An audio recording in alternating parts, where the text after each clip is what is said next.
So while we are saying media is not a perfect institution and it has its own shortcomings, but the country's problem will not be sorted out by blaming or expecting media to sort out every problem that is in this country. As insecurity in the country rises, journalists have been asked to uphold high levels of professionalism in the coverage of emotive issues like terrorism intertwined with religious undertones. And given that most of our media houses are based in Nairobi, a number of things that are happening outside Nairobi, especially northeastern coast, end up being then determined in Nairobi in the sense of how they will be presented to the public. How our Nairobi audience and gatekeepers manage that information sometimes is a challenge.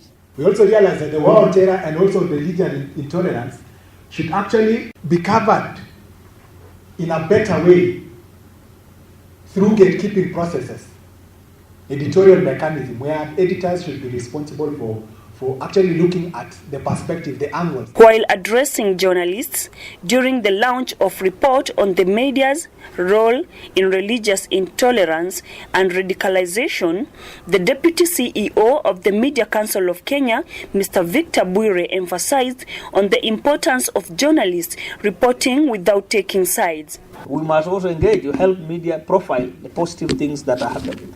Egypt is one of the most now violent countries in the world. South Africa, crime rates are there. But why is it that they are beating us in tourism attraction? According to this report, the mainstream media should control comments bordering on negative discussions on several platforms, including social media and online sites. The mainstream media has actually facilitated negative discussions and extremism, radicalization, and religious intolerance, including on social media sites. But at this time, there are some operations, there are some issues going on where media equally learn through social networks or Facebooks. But at the same time, we expect them to be experts.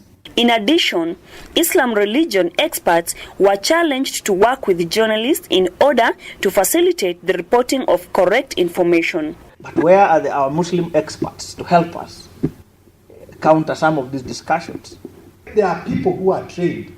There are people who are, they are sheikhs, they are imams who can give what? Authoritative opinions and ideas and perspectives on these issues. The Media Council of Kenya also challenged citizens to provide sufficient information to enable journalists report events as they unfold. Media operates and depends on you giving the information, on you willing to come. Media cannot be sourcing themselves and interview themselves. We need people with information. And how many of us are willing to come and share? Reporting for KTS, I'm Carol Joseph.